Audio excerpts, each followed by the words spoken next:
It's Sunday night, 9 o'clock. Welcome to All Lacrosse Live. I'm Gary Groob in Toronto, and with me, as always, I have Shawn Slaght over in Moose Jaw. Shawn, how are you doing? Doing pretty good. Thanks, Gary. Sounds like you're doing better than me.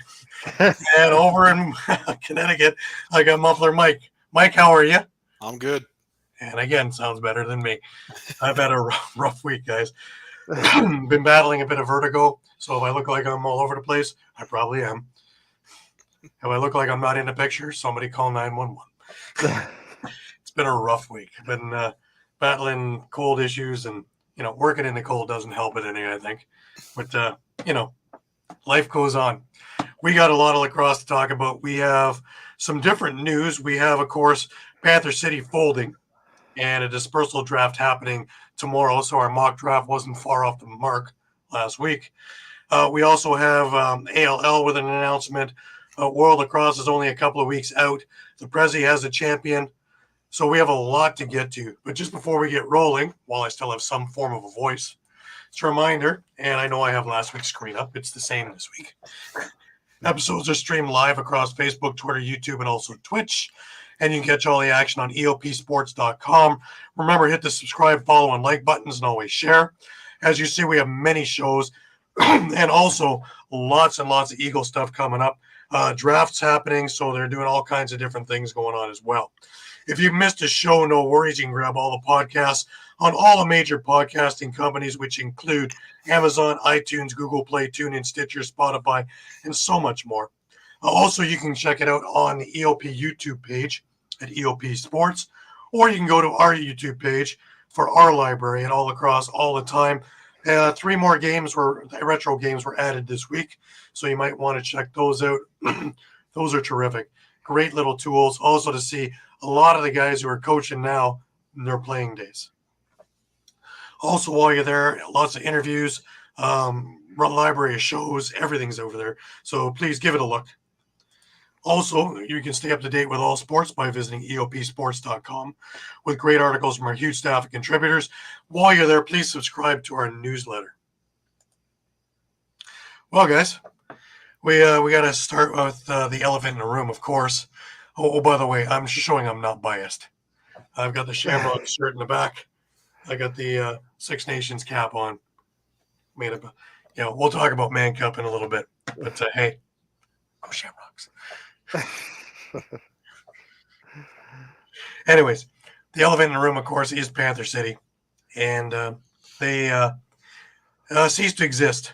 Now, me personally, my take on this is, the league was looking for somewhere in the U.S. The league was looking for another owner in Texas. The league was looking at Charlotte. We heard a couple other little places there that didn't make any sense. But where I think they missed the boat on was right in this neck of the woods here. And we talked about it before briefly. And I've always said a big thing of Oshawa. Now, why Oshawa? It's another small town in Ontario.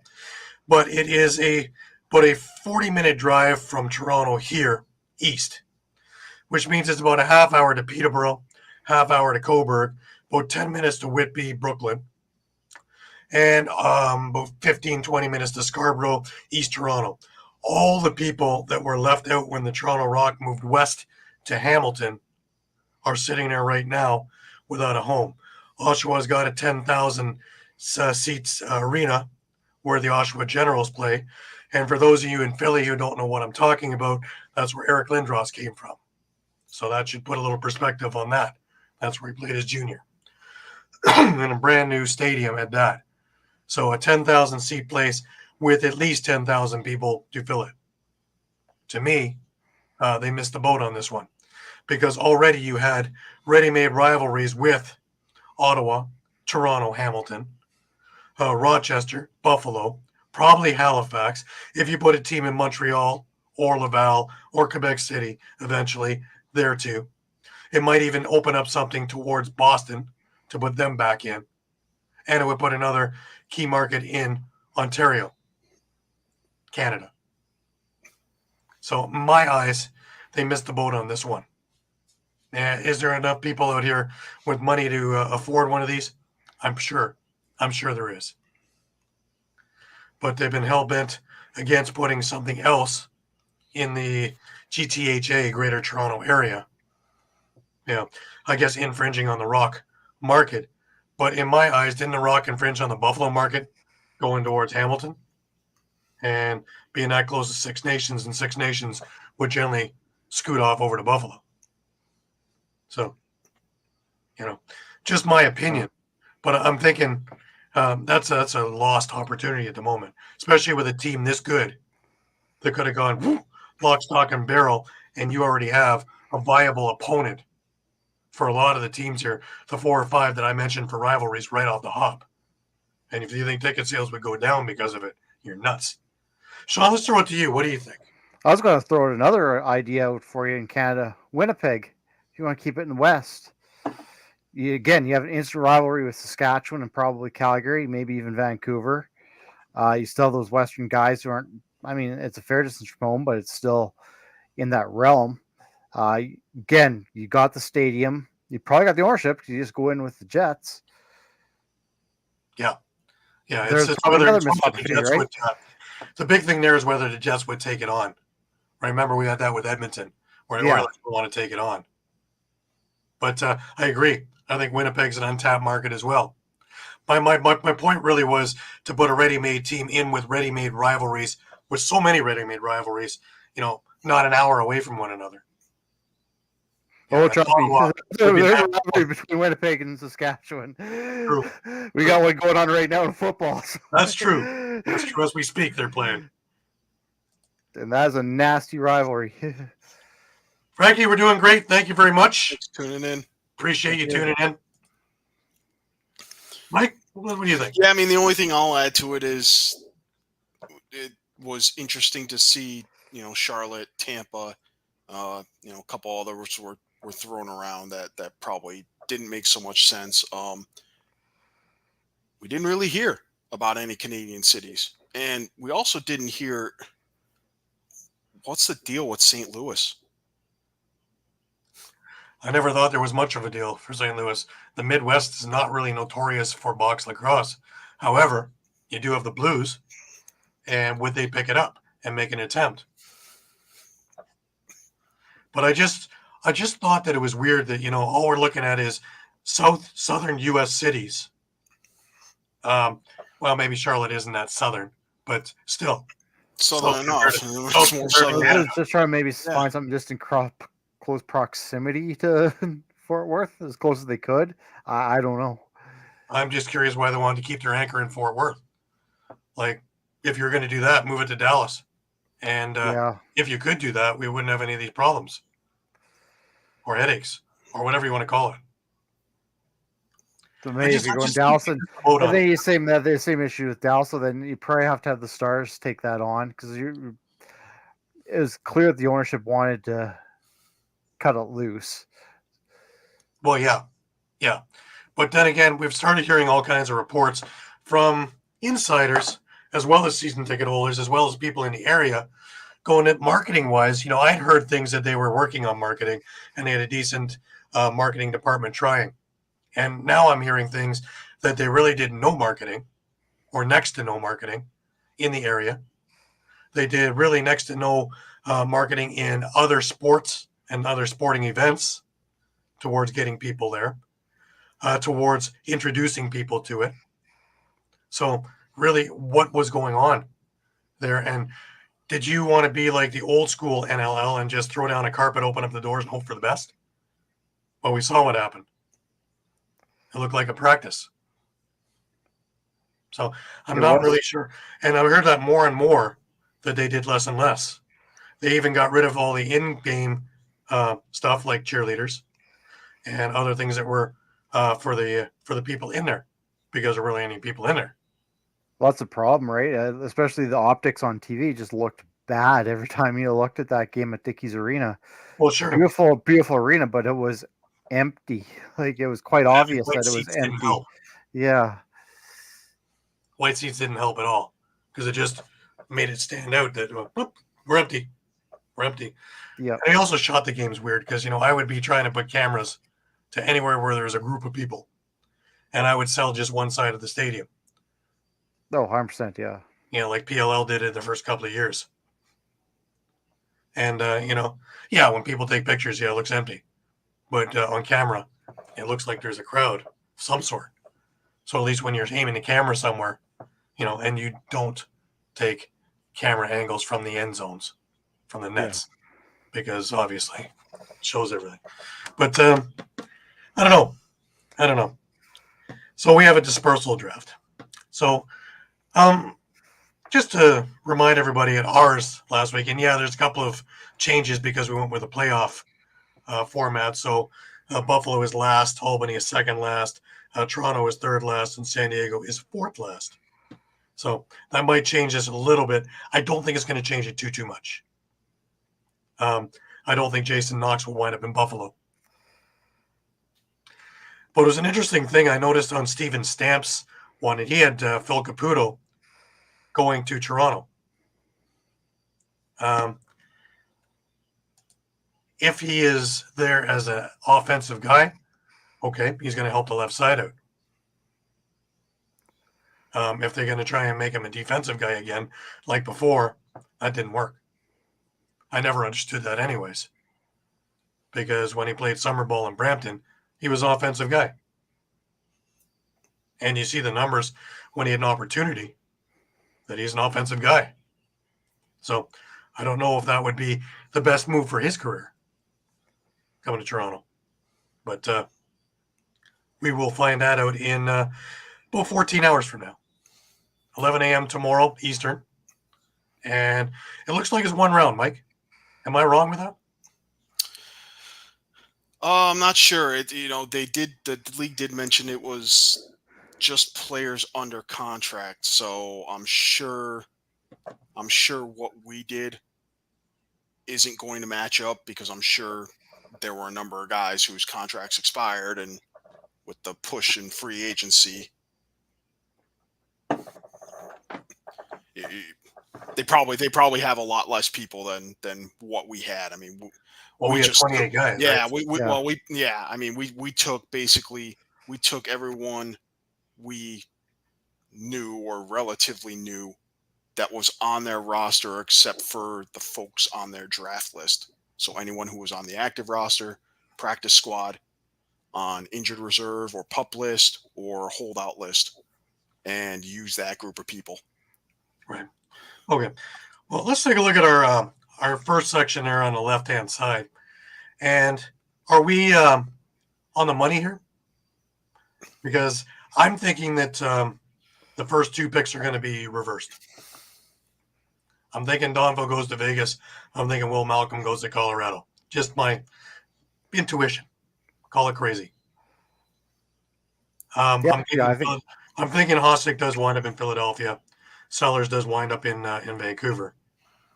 But I'm curious about that one. What do you think? What do you think about those first two? Shawn, let's start with you. Yeah, I was going to say, I think it could really flip them either way. Would it surprise me if Colorado took Will Malcolm? No, not at all. Because it's instant help. Yeah, I think either one is a fine pick at number one. So you could flip it. I could see it, but if they took Jonathan Donville as well, I don't see any issues with that either, right? Right. Either way, I think both teams win. Both teams get a lot stronger. Vegas is probably going to be the most improved, if not the second most improved. Vancouver comes to mind as well for big improvements in how that team's going to be. The other thing interesting was Vancouver. Do they take Nick Damude? We talked a lot about it last week, but it's starting to make even more sense the more I look at it. And it's not just for being in a trade, but it's also for insurance. If they get Del Bianco, they can trade him. And if they don't, well. Then I guess my question is, what do they do with Aiden Walsh? Because that's kind of their guy. They've been kind of showing that hand, unless Del Bianco comes up. Does he go back to a backup? Yeah, draft Damude and flip him for Del Bianco? It's possible. It's possible that way Calgary gets something for him.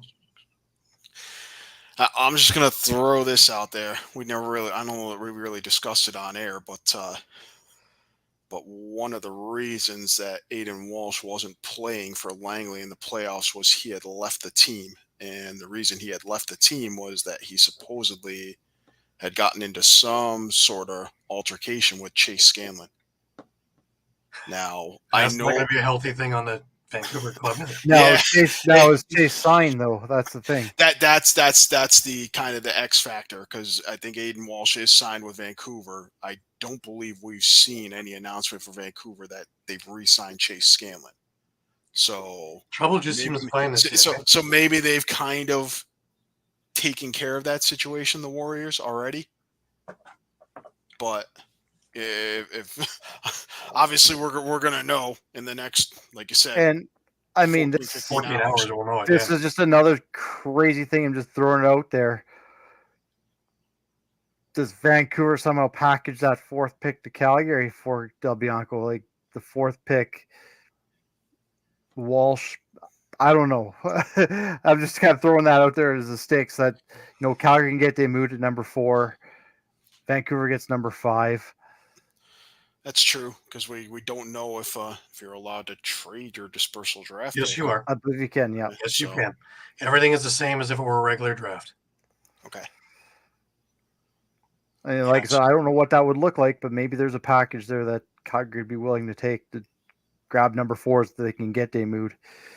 Well, in with all this going on, of course, I put on my Portland Lumberjacks shirt because, of course, Portland lasted 4 years, and then they went, and they were almost at the top when they were, dispersed. And well, now we got Panther City. It's my tribute. Eerily similar, yeah. Eerily similar. 1 year off. 1 year off. No, but that's a good point. But we were talking when this whole announcement happened initially with Christian Del Bianco posting that he wasn't going to be re-signing. We kind of talked about Calgary kind of having the leverage on any trade or anything like that, especially with Vancouver. And as time's gone on and the news has changed and these things have happened, it seems like Vancouver has suddenly tipped the scales in their favor, where they have all the leverage now, in that, they can get essentially, okay, you can argue maybe he's just outside the top 5, but he's close to a top 5 goalie, Nick Damoud. Yeah. He looked great in the President's Cup. I mean, let's be realistic here. We're talking, Vince, Ward, Del Bianco, Doug Jamieson. Yeah, I'd say Damoud, probably, yeah. I don't know. Nick Rose. I mean, Rose, maybe yeah. you can argue. He did win the goalie of the year Craig last year, right? Dobson, or but then just those next guys right there that's pretty much your upper half of the league, probably. I think the sleeper in this one is actually Cam McLeod. Tell you the truth, I don't think that would be either. Yeah, I mean, he definitely has potential to be a star. And he looked good in the President's Cup also. So, if he actually had any defense in front of him, they might have done a whole lot more. It's funny. I heard some mock drafts saying Saskatchewan might take McLeod. Yeah, they're full of goaltenders that it speaks right now, but to have maybe a bona fide backup behind Chiliano, unfortunately, you're going to have to lose Rishka or Kazak. One of them is probably going to sit on the practice roster as a young guy still learning, but would that maybe be the end of the world if they took a backup? I don't think so. The only other thing I could see is Calgary taking Josh Medeiros a lot quicker, since they did lose their transition game. Just putting that out there. Yeah, no, that's definitely a good point. Also, I think maybe, just maybe, Jason Knox goes up a lot further than where we have him. Instead of Connor Sellers, maybe Jason Knox winds up in Vancouver. Because Malowski loves that kind of play and that kind of size. I was gonna say, I could see it. I could definitely see They've it. got their eggs in the Aiden Walsh and Connor O'Toole baskets. Then this wouldn't be a terrible thing. Yeah, I guess I would say, really, if you're a GM, I think things are going to change quite a bit if it's only one round versus two. Well, You know, it's all going to be I'm, clean out of crud, right? I'm looking at it Yeah. from the standpoint that, you know, we conducted this mock draft, and for the most part, most of these picks, we were thinking along the lines of, hey, where can we fit, you know, our biggest need? Mm-hmm. If our biggest need is transition, we're looking at the transition guys or a face-off guy. If our biggest need is defense, we're looking at the defensive guys. We're not really looking, you know, even if best available is goaltending or offense, we're looking at defense because it's what we need. Right. Yeah. If you're the GM now and you're only getting one pick, and we're not going through the entire roster, or there aren't enough guys on the roster under contract that we can have two full rounds, I think the GMs are going to look at it a lot differently, and they may just look at best available, and they may be looking just for a piece that they can flip in a deal later if necessary.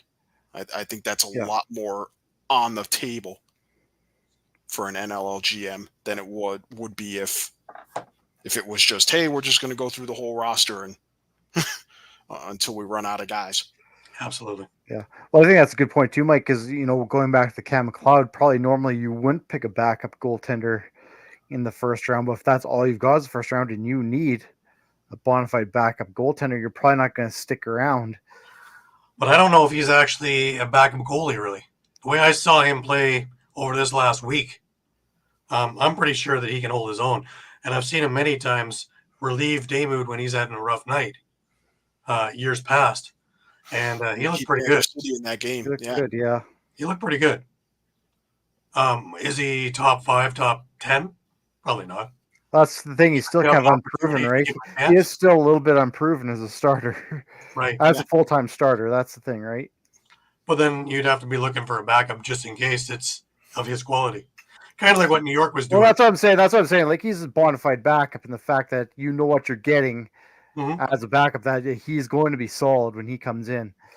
Especially he's young, too. Yeah. So if you're looking to build, this may not be a bad thing, or you can start looking at other aspects if you have him. Because remember, free agency opens an hour later. It's going to be a busy day, guys. Yeah. Get your sleep tonight. It's going to be a busy day. Draft, free agency, and then, you know, everybody's been chomping. So, you know, a lot of these things have already been signed, and they're just waiting to release it. So it's going to be at noon, 12:01, boom. There's going to be, you know, get ready. Because there's going to be phones are going to light up too. Phones are going to light up too with potential deals, or, you know, anyone they couldn't get to. Yeah. You know, I think if you're a GM, you know, if you've already sent out your qualifying offers to your RFAs or whatever, or guys that are under your control, you're going to put them on the back burner. Now, interestingly enough, the entry draft is a couple of weeks from now, too. Week and a half. And, excuse me, the funny thing is, it's going virtual this year. Now, this is the first time since Fruit is the commissioner. Now, if you remember the first year he came in, he'd been in a job about a week. And we had the first draft. And it looked like when I was there, it looked like I was at the NFL draft. And it was at the downtown college venue. It wasn't a track. And, you know, you almost had a band playing when these guys were going and all these things going on. And, you know, come second round, it's crickets. But last year, same thing. And again, you had all this to do, only it was at track last year. Now it's virtual. So are we not putting as much weight in? Because last time we had a virtual draft, we had COVID. I was just wondering, maybe it had to do with a little bit to do with the uncertainty with Panther City and the possible dispersal draft as now as dispersal draft. Because we, at that point, we were still waiting around here trying to hear something. Free agency, we didn't know if that was going to get pushed back even further. It's a lot easier to kind of push dates back as a virtual draft than to book a venue, book a band, music, DJ, whatever, put on this big show just to find out you have to move dates around and I don't make really a see big why the mess. draft would have been affected because even if Panther City isn't there, it's one less table, and everybody moves up. It really doesn't affect anything because it's still all the OJLL kids and the Western kids, and that date could be the same. Except the only thing I could see the difference of is you don't have as much time to figure out what you got because you only had a week and a half with free agency as opposed to a month and a half. And of course, with the Panther City thing, you might have filled another need quicker than you thought. That's why I was thinking more of the short notice. They're thinking maybe they got to move the draft date to give teams more time. It makes sense, but still, that takes away the all the panache of the being drafted first overall, getting up there, getting your jersey, getting your cap, smile Oh, for your agree. picture, Yeah. being interviewed by Ashley as soon as you hit down the stairs, and all those fun things. So you might still get interviewed, but the same way we would interview somebody here. True. Yeah, no, for sure. A little more exciting, I guess, for the families. They don't have to go anywhere and everybody can get together in the living room. But to me, the whole excitement of the draft, especially an entry draft, is the being there and watching these kids as their names get called and watching them with their buddies who they come up through junior with and seeing where they're all going. Now, granted, we don't have to see where it sucks for the kid who's sitting there through 5 rounds and doesn't get called. Right. But generally speaking, I like the live drafts. I always have. I've always had fun going there. I've always had fun doing them, interviewing people, seeing it, the mood, the energy, because it's new beginnings for the teams and for the players. And that kind of energy is in the room. And this coming after last year, especially, where they had the NLL Hall of Fame inductees the night before, and the big dinner to do, 3 years worth of inductees in there because of the COVID years, and then the draft the next day. So it was a whirlwind weekend. It was spectacular. And then now this year, we don't have a Hall of Fame anything this year, and we have a virtual draft. And the Hall of Fame thing's another thing that kind of gets me scratching my head because we only have 37 members in the NLL Hall of Fame. Doesn't that seem odd? Yeah, as far as I'm concerned, you should be like, as far as I remember. I mean, it might seem a little odd just because they've missed some years, and then they've had like last year where they inducted I think about 10 people. So it was a long evening. It was fun. It was a long evening. But I guess on the flip side, and you look at all the people who argue that Baseball Hall of Fame is watered down, and there are guys in there who shouldn't be in there now, and it's keep it small. Well, we've got the Ontario Lacrosse Hall of Fame, who seems to be able to find 2, 3, 4 people every year. We've got the Canadian Lacrosse Hall of Fame, seems to find 2, 3, 4 people every year. I was going to say, even if it is like 2 or 3 years of NLL, we can't find more than 37 people. Really? Yeah, no, I was going to agree, Gary. Like, even if you hold it every year, but even if it is 2 or 3 people. Well, that's exactly what it's supposed to be. That's great, yeah. It's not supposed to be 10 people a year. 10 people was because they hadn't done it in a while, and we're trying to get it running again. Now we don't have it again. It almost makes it a little bit more extra special, right? If it's just like you and another guy, like it's your night, right? Mm-hmm. Same thing with, we were talking about the All-Star game, making a re-incursions there because of, TV contracts, seeing the success of the PLL and their All-Star game and All-Star weekend. And talking with the majority of former players as well as current players, would love to do it again. The big thing that the brass had come across to me when I had mentioned it was, of course, finding that date. But there's so many bye weeks surely we can, scoot that schedule out that there's one, put it in the champions' home. Whoever wins it, let it be there. So you'd be in Buffalo. You don't think the Buffalo fans would come and support that? Oh, Sure yeah. they would. Sure they would.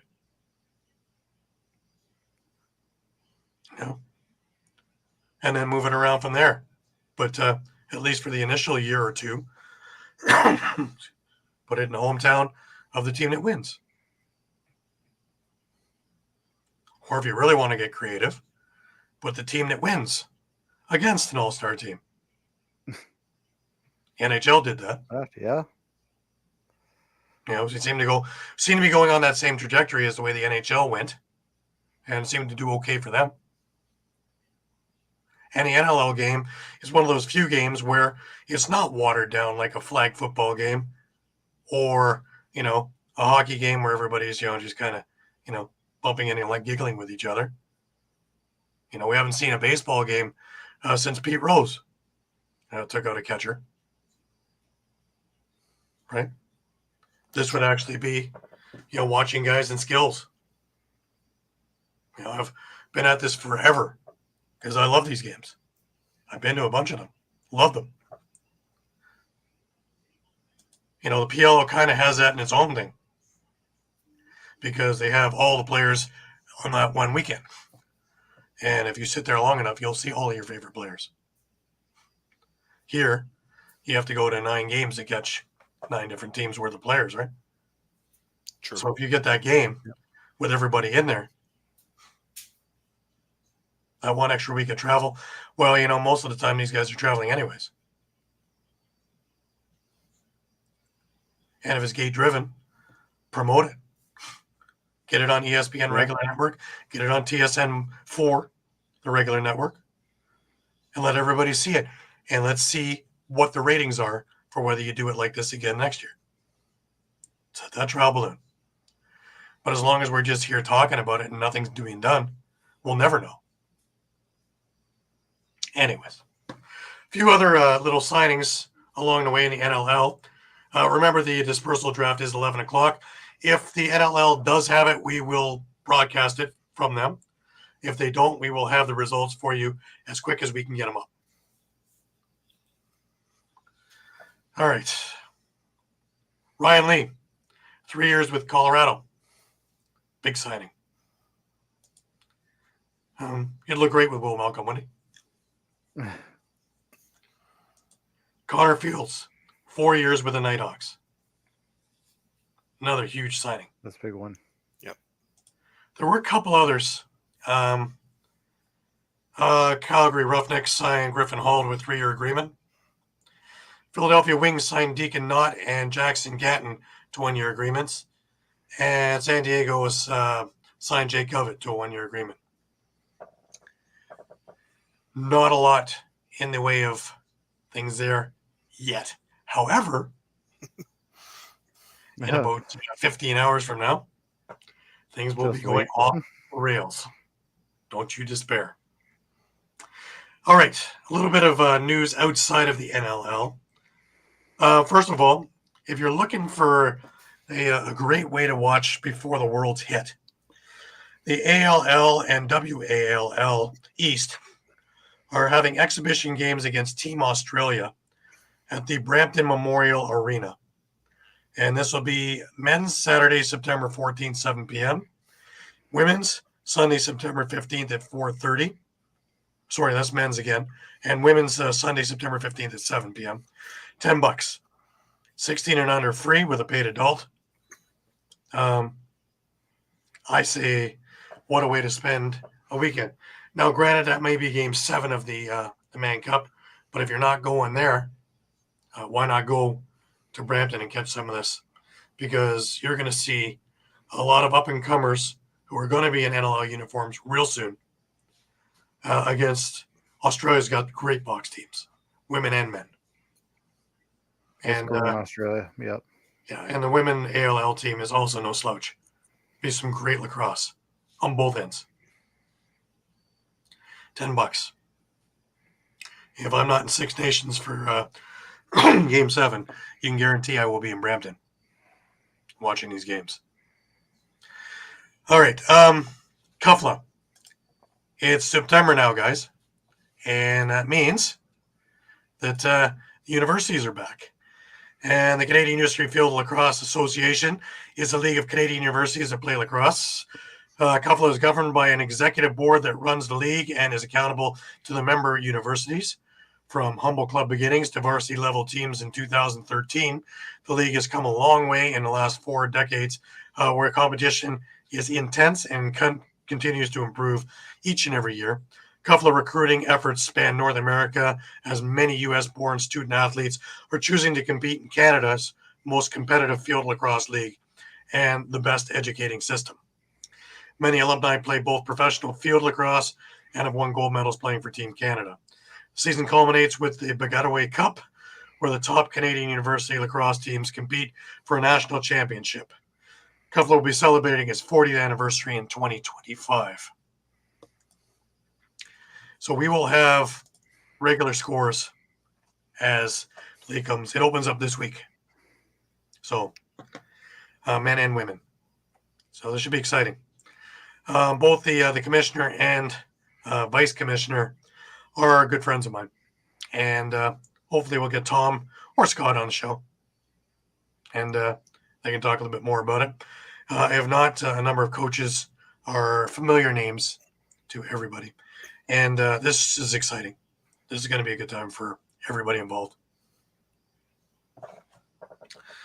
All right, we touched briefly on World Lacrosse, and it is set to start on the 20th of September, just 2.5 weeks away, guys. 2.5 weeks away. The Haudenosaunee released their roster, and what a roster. Wow. Yeah. Yeah. You look at this. Nanico, Thompson, Jameson, Stotts, Brendan Bombery, Zed Williams, Jeremy Thompson, Tarbell, Ron John, Larson Sundown, Eli McLaughlin, Adam Bombery, Zach Williams, Travis Longboat, who's had an incredible summer. Joanna Thompson, Brooker Muir, Justin Martin, who's also had great last year and an awesome summer. And I expect a big man cup out of him. Thomas Hogarth, Blake McDonald, Trey Deer, who was wonderful. Huge Minto. In the Minto. Colton Marquis also had a great summer with Peterborough. Doug Jameson and Warren Hill. Wow. Names that were like, Of course, Austin Stotts with his legal problems. And, Miles Thompson, who was still getting over his knee injury. And the last time I saw him, he was working through it, but he had put on a bit of weight too from being inactive. So I don't think that they would be able to use him just yet. But he was still battling and he was still fighting. So I don't think he's done yet. So I wish Miles all the best in getting back, because he was a great yang to the yin of Lyle. You know what's also great to see is Jeremy Thompson and how great he's looked this year, especially this summer, facing off against Withers and really holding his own. Yeah, because there were a couple of years where he's looking like he was kind of losing it there at the faceoff dot. But he really looked strong this summer. Almost a resurgence, if you will. So this is going to be very interesting. One of the games I have circled that I will be at, of course, is going to be the Canada Haudenosaunee game. And that, I believe, is on the Sunday evening. I think a 5:30 game Sunday. And wouldn't miss that one for the world. That's a good one. Oh. Yeah. That could be your potential gold medal game. Yeah. The way I see these lineups. So this is going to be a pretty heavy duty game. So, all right, let's talk a bit about the Prezzy. President's Cup, of course, all last week, 25 games, and it didn't near kill me like it did last year, but it was close. A lot of games to watch. It's a lot of games to watch. I didn't have to be in Ladner for it, so I was good. Mind you, it's in Brooklyn next year, so guess what? You'll die again, yeah. Here we go again. But our bronze medal game was an interesting one. Allegheny, who's never been in the President's Cup, comes away with a bronze over Snake Island Muskies. Now, the other interesting thing here, well, the shots on goal was something like 452-9. It's ridiculous the shots on goal in this game. 75-36 in favor of Allegheny. Wow. Wow.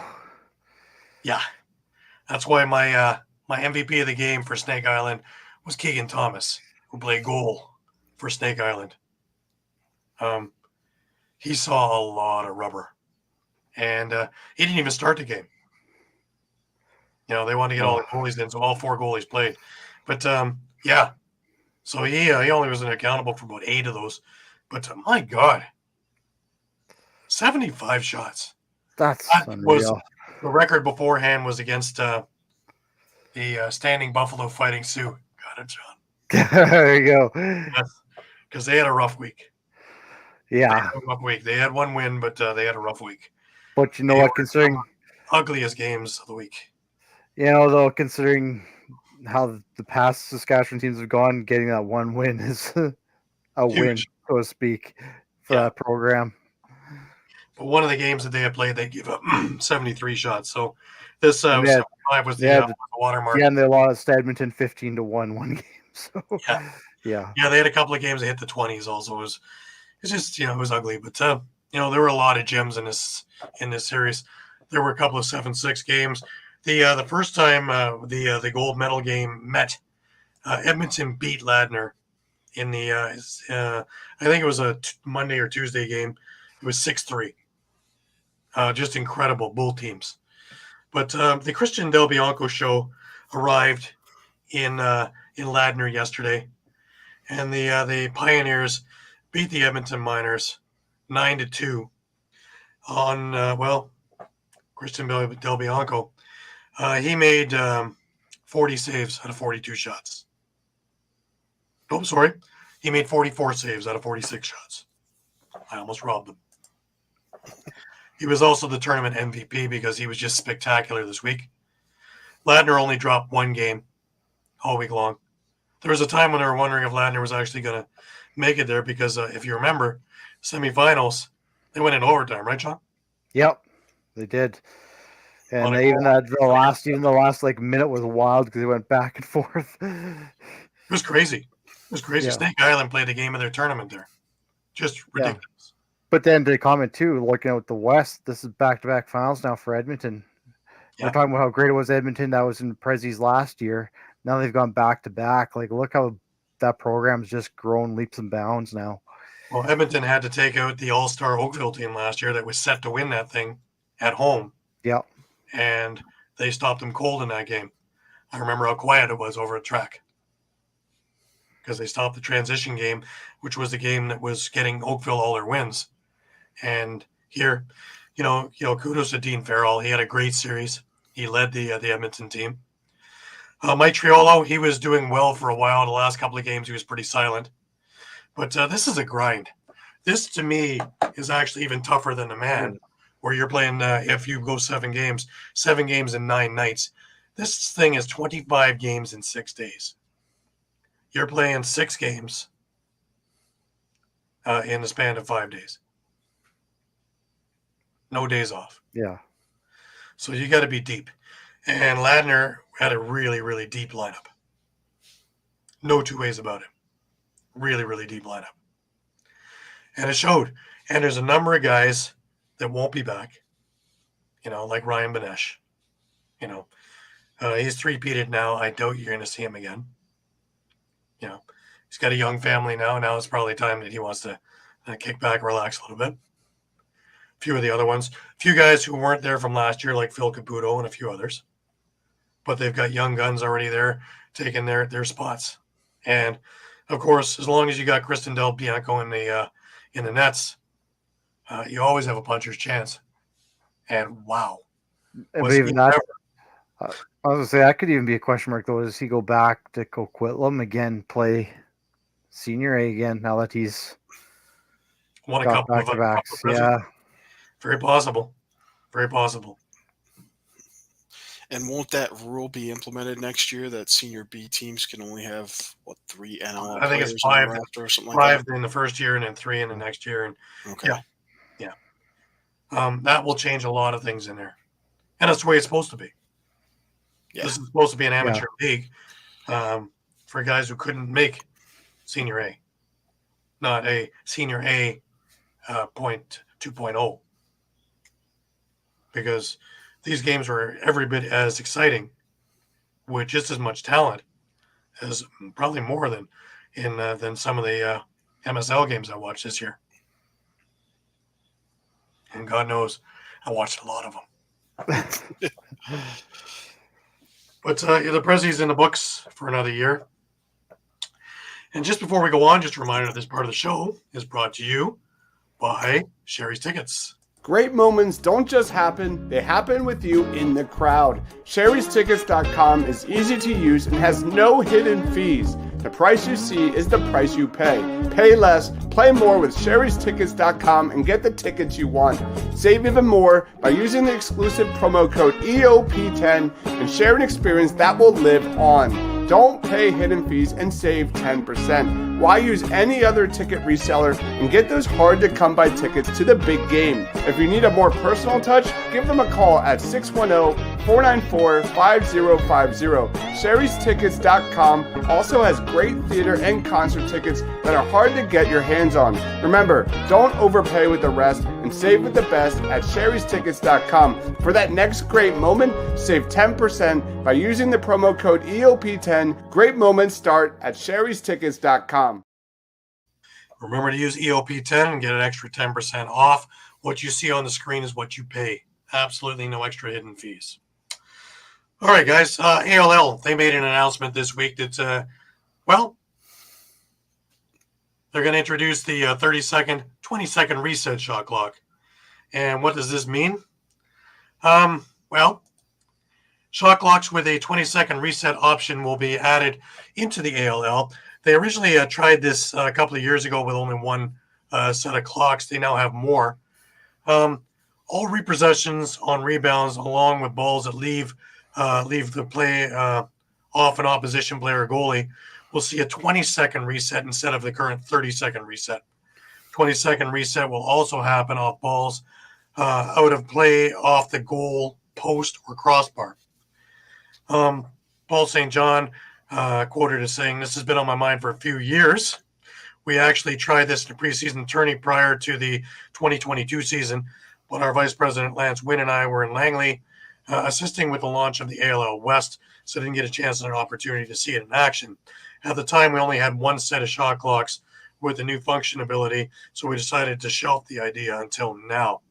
Truthfully, as many lacrosse people know, I enjoy finding ways that improve the game of lacrosse.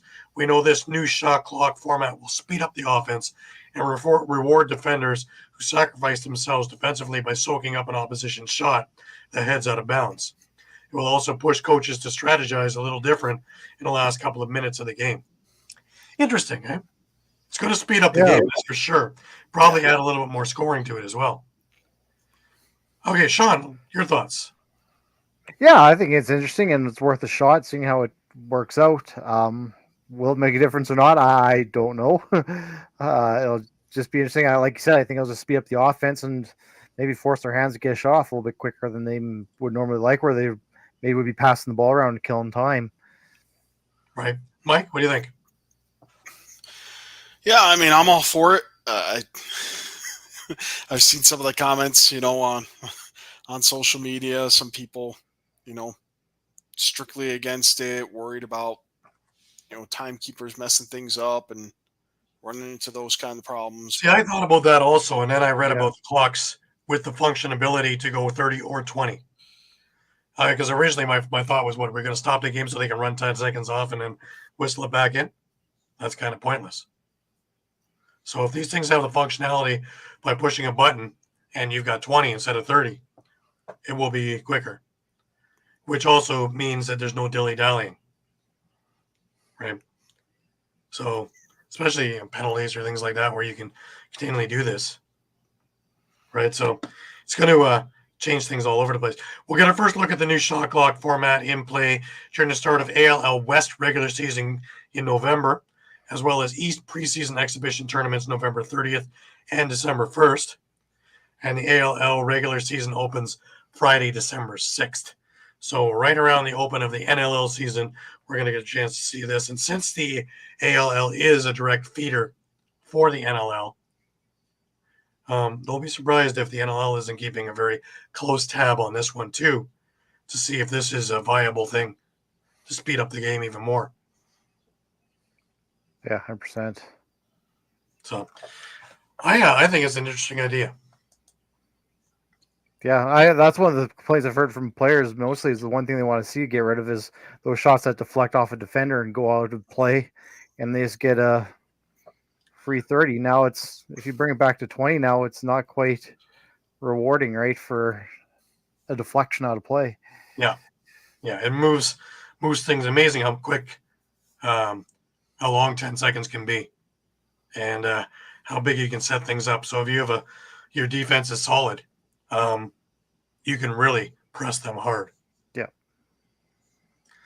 So it'll be interesting. We're going to keep our eyes out on that one, especially being that I'm the media guy for ALL. I'll be able to get a first-hand look and seeing how that plays out and what's going to happen with it all. So I'm looking forward to it. So I think it's going to be exciting. I was talking with Doug Louie, former MSL commissioner, earlier in the day, and he seems to think it's a great idea also. And again, something that will increase scoring as well as speed up the game. So, and that's something that we desperately need.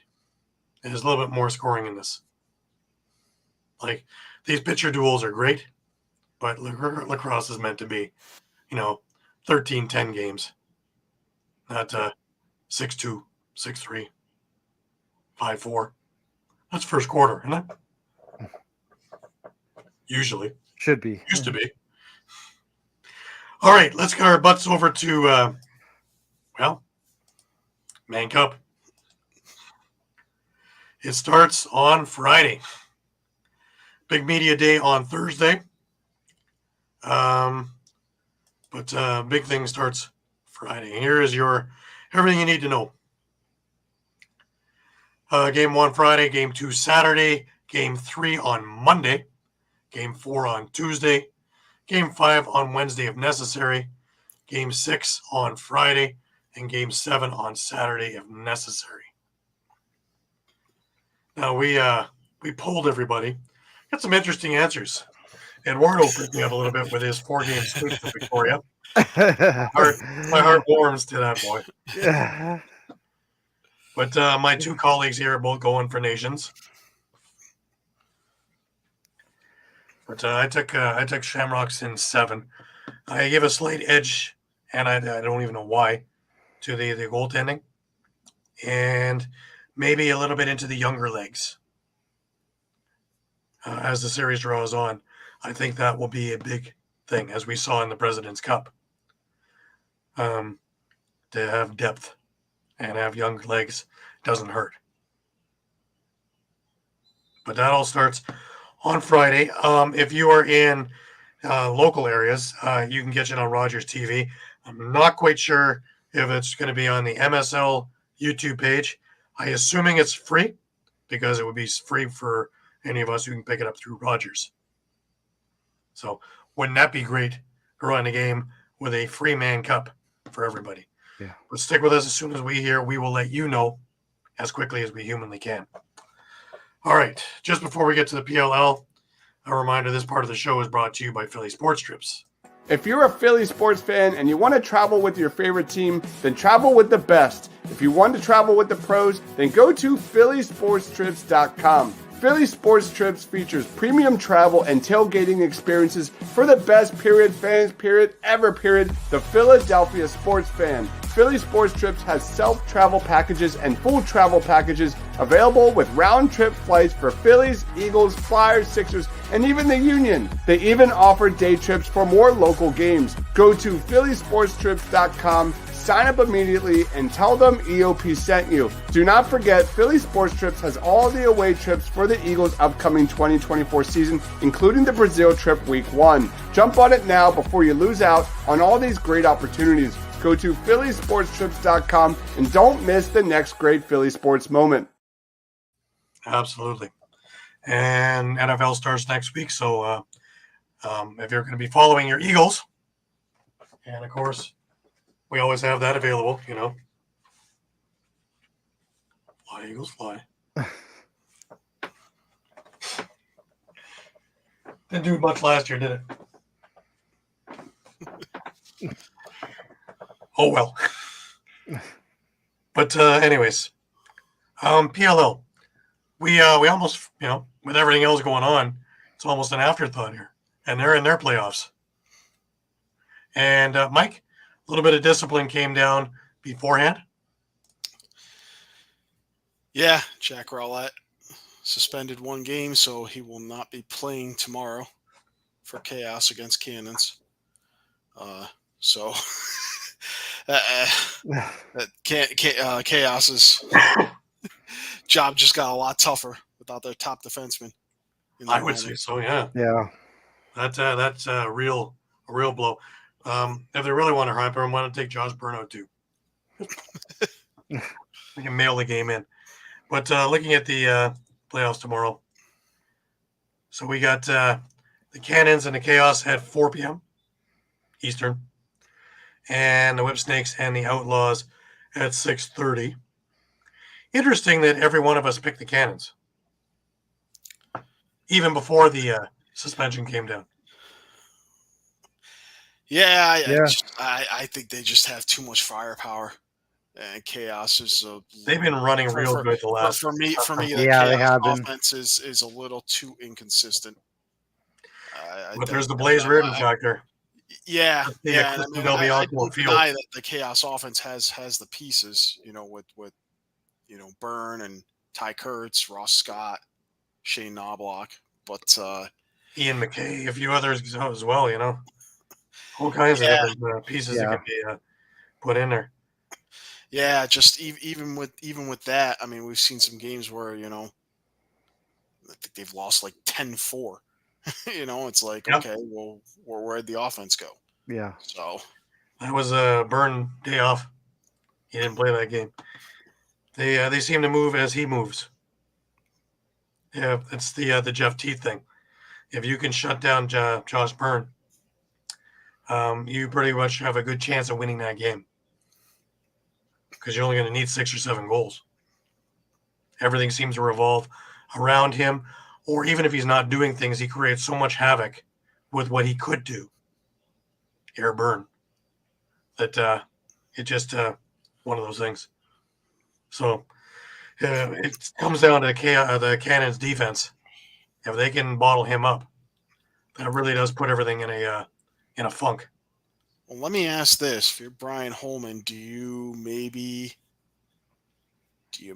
a slight change to your offense and try not to take so many 2-point attempts, knowing that you've got Blaze Reardon in net, and maybe knowing that if you can contain or limit Josh Byrne, that you don't need as many goals? Maybe you just specifically design your offense to get looks in close and, concentrate on 1-point goals rather than trying to, they did lead the league in 2 bombs this year, but maybe you want to. I don't think I would veer very much from the game they got me there. No, I would just stick with what's been working. Don't reinvent the wheel. But And I don't think there's many guys that want to get in front of these 2-point shots. True. Other than Reardon himself. But we'll see. I think it's going to be interesting. I think it's going to be a lot closer than people think it's going to be. I think Chaos is going to give everything they got in this thing. And this is just another, with Rowlett out, just another little motivator to, we can still do this, guys. Just a thought. The later game, the Whipsnakes and Outlaws, is a little bit more of an interesting one. I picked the Whipsnakes myself. Mike, I think you went with the Outlaws? I went with Whipsnakes. Oh, you did. So I went with Outlaws, yeah. Okay. And I believe Pat went with the Whipsnakes. Eduardo went with Outlaws, I think. I believe so. So, yeah. Weird. Strange. But I like the Whipsnakes. I've liked them all year. I just think they have the talent, and not that Denver doesn't, but Denver's been a little bit too inconsistent for me throughout the year. Any thoughts, Mike? I pretty much had a similar thought. So, and, and this will be 2 Rookie of the Year candidates going at it. Yeah. I know I've beat up on Brennan O'Neill a bit, but it's time for him to step up. If They're going to go any further, yeah. Yeah. Yeah, and I don't know. I went Outlaws, but I just went on a hunch. They have looked good at times, and I feel like at this point maybe they could step up. And Shawn is going for the championship, and he wants to break the tie. And then, of course, the prize for winning is Cannons or Chaos get to face Atlas, who are number 1 in the league. And, of course, the Whip Snakes or Outlaws get to face the Archers, who are number 2 in the league. Now, granted, the Archers are without Tom Schreiber. That's a huge piece out of their puzzle. But they have enough on that team that they can withstand. And having Brett Dobson in net never hurts. And, of course, pretty much I'm sure that Schellenberg will be in by the time this game goes off a week yesterday. So, with the teat factor of that and all the other pieces rolling, you better get a lot of offense from the Cannons because, Atlas is going to generate quite a bit of offense. Yeah, and the winners of these games slightly shorter rest than normal, too. That's true. Moving Yeah, it was a short week, moving into the semifinals there. So. Right. And then, of course, the finals over in Philadelphia on Sunday, September the 15th, 3 p.m. Get your tickets, folks. Show up. Eagles are playing Monday night, so you have zero excuse. Right. Yep. Fill that stadium. Let's look good for ESPN or for ABC and ESPN Plus. And I want to hear these Philly folks saying that they're going to Citizens Bank to see the Mets over this.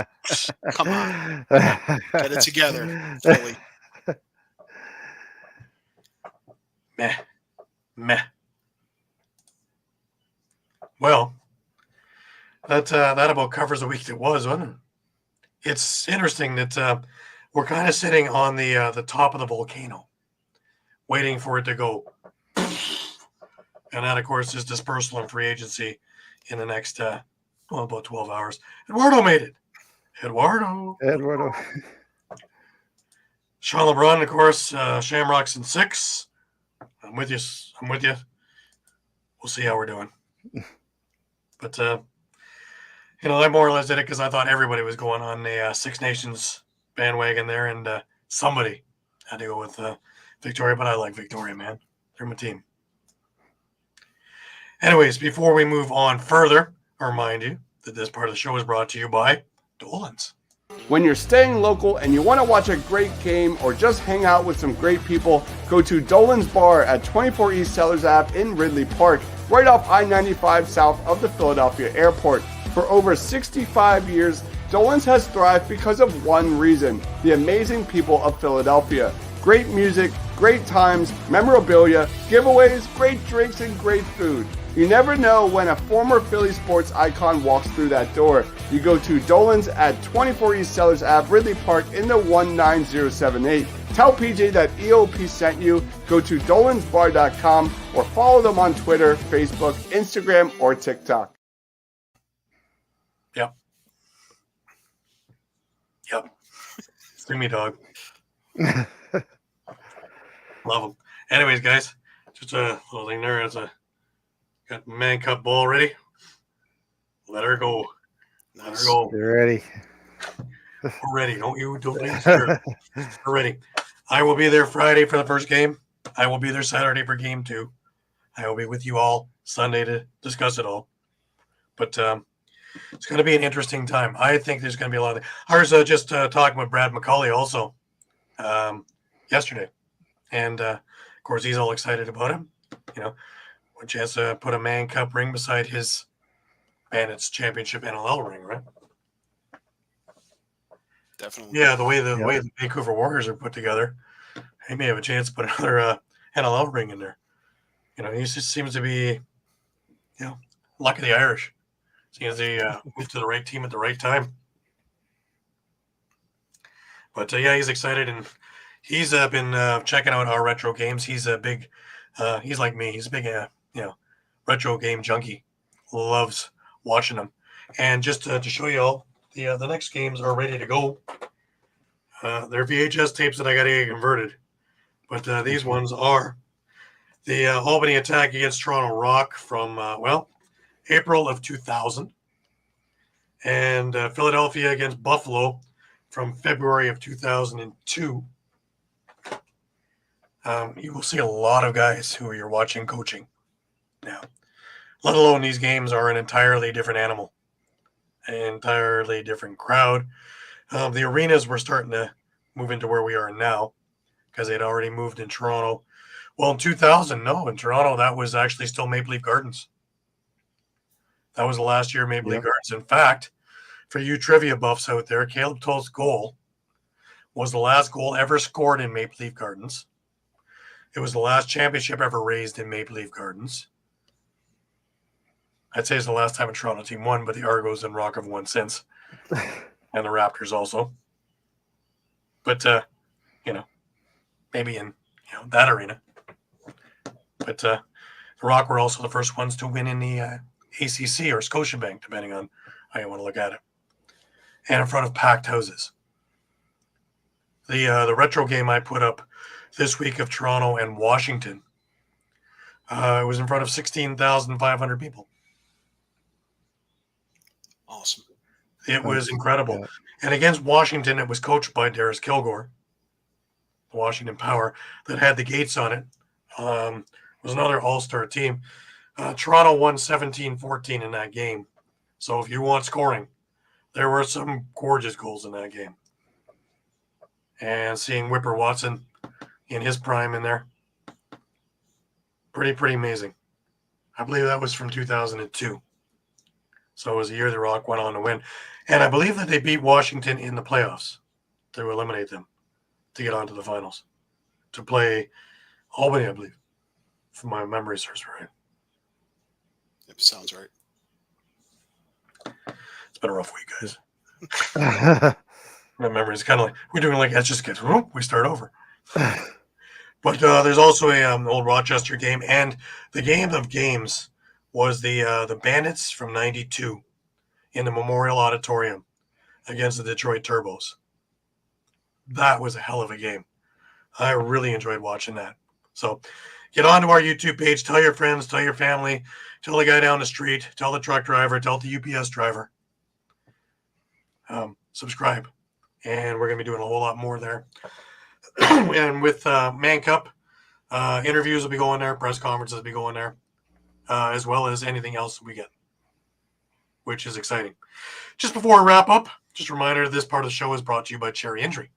If you get hurt at work, in a motor vehicle accident, personal injury, or affected by criminal law, you call David R. Cherry of the Cherry Firm. Cherry Law Firm is here to fight for you and get what you deserve. Cherry Injury Law is a dedicated, well-established personal injury law firm built on the promise of aiding the seriously injured throughout the state of Pennsylvania.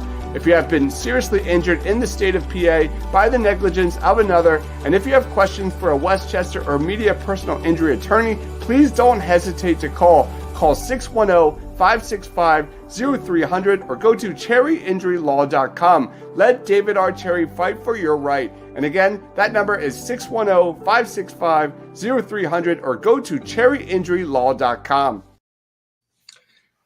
And just a quick shout out, Chris Panos, who is the coach and head guy over at Fork Union. He was on my show, the other show, a few weeks back. And he was nice enough to send over a Fork Union Lacrosse. Oh, nice. Shirt. Awesome. So, Awesome.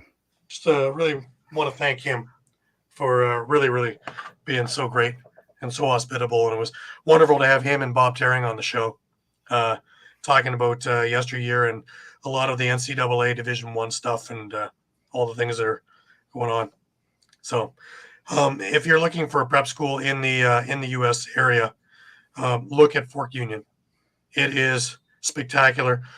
Chris is a phenomenal coach, and he has a phenomenal staff, and it will rival the Hill up here in Ontario. And they will spend a lot of time between different way of doing studying up there. I believe they do one course for 7 weeks at a time, and specifically so you can master it, then move on to the next one and whatever, as well as all the early regiment and all the practicing and get your game up to snuff, so that they can find you a great Division I, Division II school to go to, and get your career on its way, and if not, get you one hell of an education that you can get out into the real world and really make a mark. So kudos to him for all that. I want to thank everybody again for being with us through all of this, and especially with all the nuttiness that's going on with the NLL and all the other things that are going on. And one more tournament for summer ball, and then we're into fall, winter again, and away we go. So it's been a great summer. Like Jake Elliott said on the broadcast, it's just been a fantastic summer of summer ball. And it's been our privilege and our pleasure to bring it to you all through the summer, and all the different leagues and all the different games and all the different things that we've been able to bring to you as it happens, accurately and succinctly. And again, I do it a lot, but I want to thank these two guys for really putting together some amazing articles and just fantastic recaps, quickly and efficiently, with yours truly trying to do my part to keep it going too. So the best in the business, I would say, as an all-around thing, covering as many things as we do. And another shout out to Eduardo and to Pat for all their extra efforts as well. And we really appreciate everything that everybody does, because it's not just one cog in the wheel. It takes every one of the cogs to make this wheel turn. And when we get it going churning, it goes at pretty good miles per hour. And it is not just our pleasure, but it's our privilege to be able to do this for you. We are your Costco of lacrosse, your one-stop shop for everything you need. And we will have everything that's going on tomorrow and right on through seamlessly for the next number of weeks. We're going to get some interviews on as well when everything lulls down a little bit through the end of September, to try and keep things up and keep the momentum going, and be some interesting people, some yesteryear people, and we'll get things moving that way. Remember that we are on Facebook, we are on Twitter, we are on Instagram, we are on Thread, we are on YouTube, as well as on www.eopsports.com/lacrosse. So please come back and check with us 3, 4, 5 times a day, especially now with the news changing as rapidly as it is as we speak. And again, we're about just over 12 hours away from the proverbial bull hitting the fan. But that being said, we're into last words, and I'm going to start off with Shawn this week with last words. Yeah. As much as it sucks that Panther City folded, at least I'm glad, we have a resolution now. We're moving forward on that. There's no kind of back and forth. It's kind of firm. As I kind of said just before we got the news, I wish they would just give us a hard deadline so we know what's going on. So while it's unfortunate, I'm glad we're moving forward with that. And yeah, with the Mann Cup coming up, I'm really looking forward to that, because those are two heavyweights gonna go blow for blow. Absolutely. Mike, last words to you. Yeah, I'm anxiously waiting to see what these GMs decide, with this dispersed draft. If it turns out they all just have one pick to make and that's it, it's going to be interesting to see their thought processes, who they decide to go with, and even more interesting to see who's left on the outside. And I would assume that they instantly become free agents. And that's exactly what's going to happen. Yep. If they're not under contract, they're going to be free agents. So that's another part of it too. Yeah, but that's a great thing about. It's going to be very interesting to see the strategy of GMs. Me personally, I just am thinking about how blessed I am that I have a lot of lacrosse to look forward to over the next couple of weeks. I have got the Mann Cup, and hopefully 6 or 7 games of it. And I'll parlay that into heading off into Utica, having credentials for the World Lacrosse Box Championships, both men and women. And not only getting a chance to see some of the greatest teams and some of the up-and-coming teams, but a chance to see a lot of the people who I only get to see in certain venues and certain places sporadically every couple of years. The Bill Barozas, Michelle Boyers, people like that who are only in certain places because we're not in the same areas or locales. We don't get to see each other that often. So it's going to be a lot of fun to be able to see them in person, talk, have a drink, and relax. And, bring my family along with it too. So they're coming too. So it's going to be an exciting little bit of time that we get to do it, because I didn't get to bring them when I went to San Diego. I had to do that one solo. So Utica, into the car we go, and 4 or 5 hours later, there we are. But if you're looking for hotels, try Syracuse. There's nothing in Utica now. It's a full city. But it's going to be exciting. It's going to be exciting. And, of course, tomorrow's going to be a busy day all around for any type of lacrosse fan. If it's field that you're into, we got PLL for you. If it's box that you're into, we've got dispersal draft. We have free agency. We have all kinds of things going on. And if it's retro stuff, you've got our YouTube page with at least 25 or 30 games for you to take a look at that date all the way back to 1987, all the way to about 2010 or 11. So lots of things to choose from, lots of things to keep you active, lots of things to keep you going. And again, I want to thank everybody, including my team here, for everybody's just their hard work and love of the game. And we thank you very much week in and week out for your patronage with us and to stick with us. And it is our honor and privilege. For Shawn Slaght over in Moose Jaw, for Muffler Mike over in Connecticut, I'm Gary Groob in Toronto, wishing you the best of weeks. And until we see each other next Sunday at 9 p.m., have a great week. Don't forget to check us out a number of times tomorrow, because the news is going to be changing rapidly. See you all again soon.